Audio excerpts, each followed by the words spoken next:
Picture flop हो सकता है ना। अच्छा, एक अखबार में ये भी खबर छपी कि उद्धव साहब ने चीफ मिनिस्टर को फोन किया कि मेरे फादर की एज ज्यादा है और उसको देखते रिक्वेस्ट किया कि अभी उनको गिरफ्तार न किया बिल्कुल जाए। नहीं।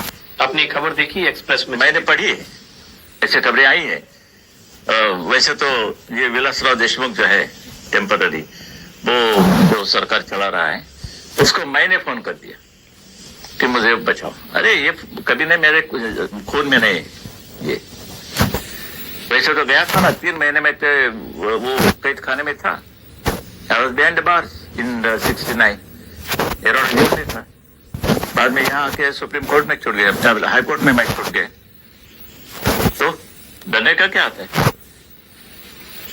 लेकिन कहा गया कि आप परेशान थे क्या? छी, मैं बिल्कुल परेशान नहीं। मैंने एक कहा, मेरे जितने वकील थे उन्होंने, एक बार मैंने मीटिंग ली थी यहाँ, उन्होंने कहा कि आप एंटीसिपेटरी बेल लो। मैं नहीं लूंगा।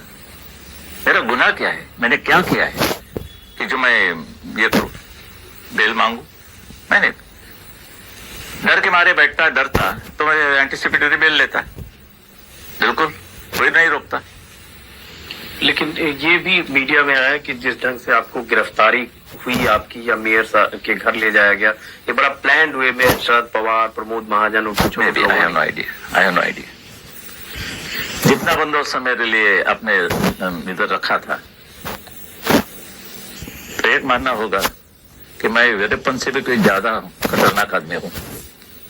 अजवाला साहब, आपकी गिरफ्तारी का जब मुद्दा था उसमें लगा नहीं कि केंद्र सरकार या बीजेपी के दिल्ली में जो लीडर्स हैं उन्होंने खुलकर सपोर्ट नहीं किया शिवसेना को, या आपके पक्ष में जैसे आना चाहिए था एक सीनियर लीडर के पक्ष में? वैसे मेरी अपेक्षा थी, वैसे अपेक्षा थी।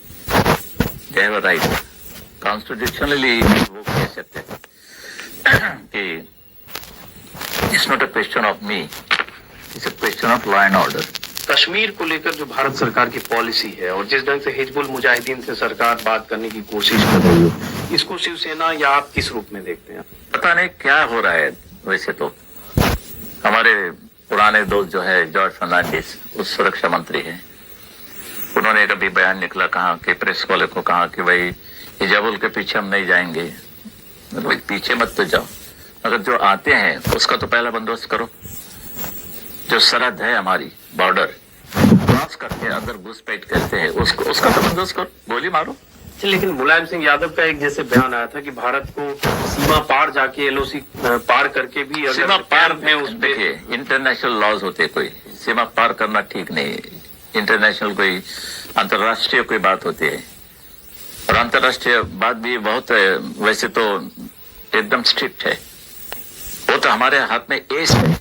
वैसे तो उन्होंने किया है, हम न करें तो अच्छा होगा, क्योंकि वहां तक नहीं। मगर लेकिन मैंने जो शुरू में कहा कि जो अंदर घुसपैठ किया जेल लोगों ने, उसका तो पहला बंदोबस्त करो। आपने ये भी कहा कि मार्शल लॉ लगा देना चाहिए था। हाँ बिल्कुल, ये फारूक अब्दुल्ला की जो गवर्नमेंट है उसको बर्खास्त करो और राष्ट्रपति के ऊपर ये लाएं राष्ट्रपति रूल